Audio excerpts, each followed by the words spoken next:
Roger Schmidt já era, e os nomes que lhe podem suceder andam aí pelo ar. E eu decidi perguntar-te quem é que tu gostarias de ver aos comandos do Benfica. Peguei em algumas destas sugestões, já agora. Muitas vezes faço estas perguntas no antigo Twitter, agora é X, mas também na comunidade do YouTube. E foi exatamente aí que muitos daqueles que costumam ver os meus vídeos responderam. E eu peguei em alguns destes nomes e coloquei-os a treinar o Benfica. Para ser franco, só falto eu neste vídeo para ele ser bem realista. Por isso mesmo, Rui Costa, se me ouves, olha, neste vídeo está a minha candidatura em formato vídeo ao lugar de treinador do Benfica. Eu prometo que os meto a jogar a bola mais que o alemão, mas se quiseres esperar tu e o Rui Costa e ver este vídeo primeiro, porque estás curioso qual dos 12 treinadores que eu simulei é que se vai portar melhor, não te preocupes, porque no final deste mesmo vídeo eu vou deixar o link para tu poderes ver como seria o Benfica 24-25 se fosse eu a mandar. Posto isto, testei nada mais, nada menos do que 12 novos treinadores para os encarnados. Quase todos eles portugueses, com apenas 3 exceções. Os argentinos Maurício Pochettino e Pablo Aimar, um nome que foi muito pedido pelos meus seguidores, mas também o alemão Jürgen Klopp, que eu sei que é pouco provável que venha para o Benfica na vida real, mas a verdade é que não resisti e experimentei o mítico antigo treinador dos encarnados, sim, mas de Liverpool.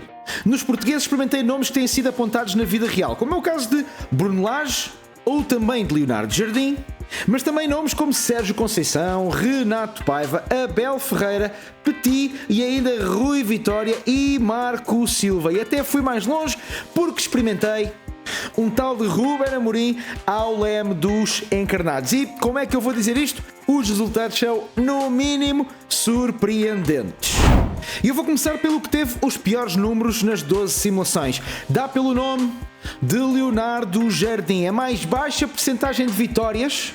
Ele ganhou apenas 57% dos jogos que disputou e não foi além do terceiro lugar da Liga Portuguesa. Nas taças também ficou muito aquém em ambas, já que não venceu nenhum troféu, mas mesmo assim chegou aos quartos de final da Champions, onde aqui perdeu com o Dortmund, até com um resultado agregado simpático, 3-2, mas diga-se de passagem que metade dos treinadores destas simulações chegaram a esta fase da competição milionária.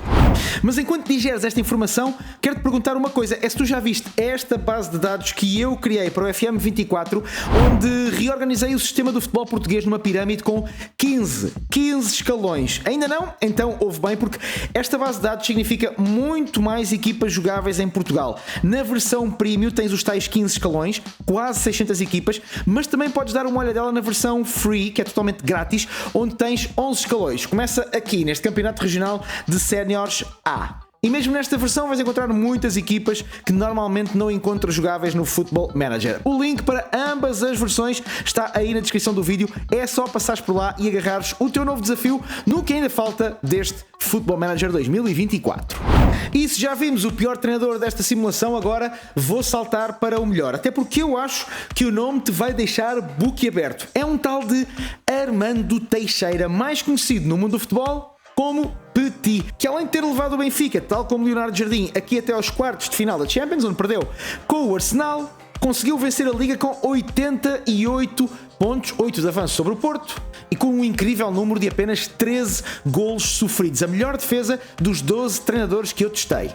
E ainda venceu a Allianz Cup para, nesta final, frente ao Futebol Clube do Porto, tendo conseguido uma incrível percentagem de vitórias na ordem dos 78%. A fazer fé nestas simulações que eu fiz com os 12 treinadores é a melhor opção para o Benfica 2024-2025. E Petit teve até melhores números do que Jürgen Klopp. O alemão também conseguiu levar o Benfica à vitória na Liga, embora com menos pontos, neste caso 84. Chegou também ele aos quartos de final, perdendo por 4-1 no agregado contra o Borussia Dortmund, tendo conseguido, no entanto, vencer a Taça de Portugal, ao contrário de Petit, depois de eliminar Gil Vicente, AVS, Académico de Viseu, FAF ou Benfica Castelo Branco. Pode-se dizer que teve alguma sorte no sorteio. Só não conseguiu a Allianz Cup, que perdeu nos penaltis frente ao Sporting, e teve também uma percentagem de vitórias um pouco mais baixa, perto dos 73%.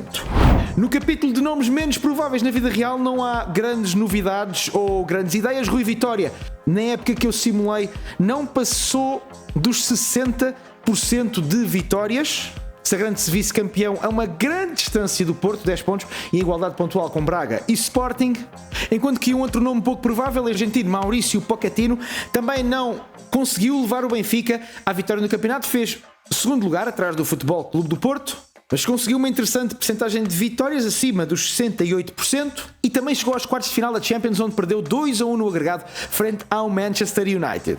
Mas a grande desilusão desta experiência são os números de um dos muito prováveis, aliás, quando eu gravo isto, diz-se que é o mais provável sucessor de Roger Schmidt, que é Bruno Lage. Ele foi o único dos 12 treinadores que terminou despedido nesta simulação. Ele, na verdade, terminou esta época inteira ao comando do Benfica e até terminou vencendo a Taça de Portugal, mas este terceiro lugar na Liga com apenas 69 pontos, muito longe do campeão, e uma terrível percentagem de vitórias abaixo dos 60%, levou a este desfecho nada animador para os encarnados. Significa isto que Petit é a única solução para o Benfica, se fizermos fé aqui no Football Manager? Bem, a verdade é que alguns outros treinadores fizeram campanhas interessantes, embora todos tenham ficado relativamente longe, por exemplo, dos 90 pontos da Liga. Na experiência que fiz com o Ruben Amorim e o seu Amorim Ball, ele até conseguiu levar o Benfica ao título, mas com um anormalmente baixo número de 75 pontos. Ainda assim, juntou a essa vitória os quartos de final da Champions, eliminando o Leipzig nos oitavos e perdendo 4-2 no agregado frente ao Arsenal, e uma dramática vitória nos penaltis na Taça de Portugal frente ao Sporting, depois de eliminar, por exemplo, nas meias finais, o Braga. A única competição que escapou ao triplete de Amorim foi a Allianz Cup, onde depois de eliminar o Braga nas meias, perdeu com o Sporting na final por 1-0. Sendo que ainda assim 65% de vitórias deixam-no bastante longe de Petit nesse particular registro. Outro nome, digamos que pouco provável, é o de Marco Silva, que está aos comandos do Fulham, mas sendo o nome de quem se fala tantas vezes para voltar a Portugal, eu experimentei e ele obteve exatamente a mesma experiência de Ruben Amorim e até fez mais um ponto, mas neste caso ficou em segundo lugar na Liga Portuguesa. Conseguiu vencer a Allianz Cup, mas acabou eliminado a Taça de Portugal pelo Braga na quarta eliminatória após prolongamento. E foi um dos que teve pior prestação na Champions, ter sido eliminado logo na fase de grupos.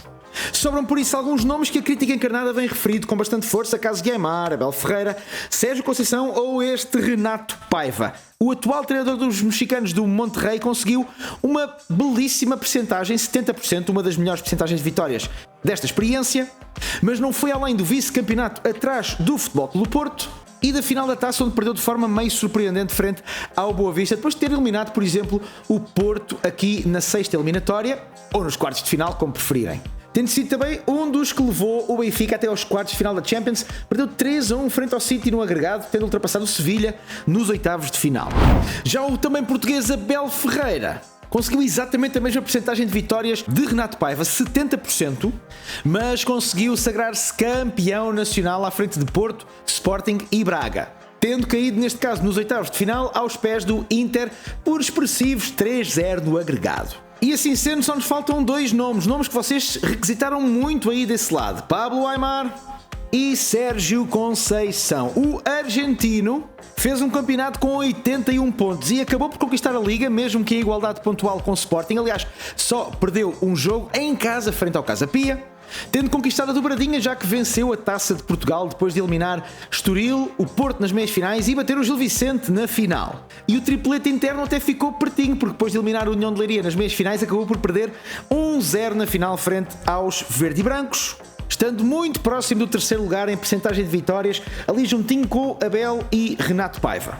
E como não podia deixar de ser, peguei um dos nomes mais falados para assumir o comando do Benfica, mas também dos mais controversos: Sérgio Conceição. E o antigo treinador do Porto foi, na minha opinião, uma das grandes decepções desta simulação, não tendo ido além do segundo lugar no campeonato a 14 pontos do Futebol Clube do Porto, sendo eliminado nas meias finais da Taça pelo Santa Clara e também nas meias finais da Allianz Cup pelo Sporting de Braga.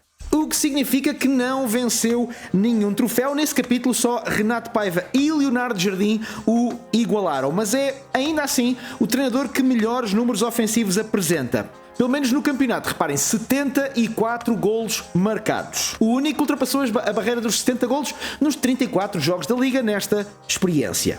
E se tu quiseres fazer a tua própria análise, vou-te deixar aqui a percentagem de vitórias desta experiência, mas também te vou deixar quem é que venceu o quê nas competições nacionais e ainda onde é que ficou cada um destes treinadores nas suas campanhas da Champions League. Como prometido, esta é então a minha candidatura. Este vídeo que aqui tens, e eu acho que sem desprimor, ele prova que eu teria feito melhor do que qualquer um destes.